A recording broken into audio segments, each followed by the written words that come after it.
lorsque vous quittez de la maison le matin, vous devez penser à vos repas à l'avance. Qu'est-ce que je vais manger une fois au bureau? Si je n'ai pas pris le petit déjeuner à la maison, qu'est-ce que je prends comme petit déjeuner? Qu'est-ce que je vais manger à midi? Est-ce que je vais encore partir chez Mamie au coq? Est-ce que je vais encore partir à la cantine prendre le Subway ou alors le poulet pané frites?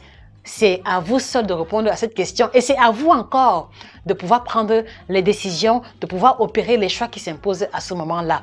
Et donc, pour éviter d'être soumis à la tentation de la cantine, pour éviter de tomber sur le poisson brisé frites de plantain du Carrefour parce que tous les collègues vont y aller, il est intéressant et il est préférable pour vous de quitter de la maison avec votre gamelle déjà cuisinée qui va correspondre soit en un plat de crudité bien composé, glucides, lipides, protéines, vitamines, sels, minéraux, ou alors un bouillon ou un plat de votre choix que vous savez être le plat indiqué concernant votre objectif, celui de perdre du poids. Donc, apprenez à avoir un contrôle véritable sur ce que vous mangez en emportant au travail la gamelle qui va correspondre à votre déjeuner pour ne pas être soumis à la tentation de la cantine ou des collègues.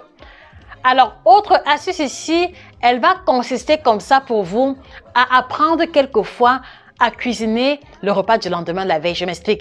Si vous savez par exemple que lorsque vous rentrez du travail à 16h, 17h, vous êtes vraiment lessivé et que vous n'avez aucune énergie pour entrer en cuisine, si vous savez que lorsque vous rentrez du travail, vous ne voulez plus fournir un effort physique quelconque, pour ne pas tomber, pour ne pas vous retrouver en train de manger le pain chargé chocolat, pour ne pas vous retrouver en train de manger les aliments inindiqués parce que vous êtes fatigué et que vous ne voulez pas rentrer en cuisine, il est intéressant pour vous le soir après votre dîner de cuisiner le repas du lendemain. Voilà, et ça fait que quand vous rentrez du travail le lendemain, vous aurez juste besoin de chauffer votre repas et de manger et cela vous évitera de manger plein de choses à côté avant de finir de cuisiner le repas ou alors cela vous évitera de manger plein de choses inindiquées et qui vont comme ça alourdir négativement votre balance énergétique quotidienne.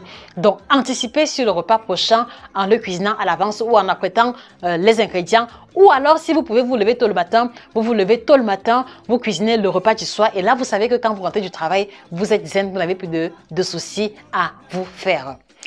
Alors,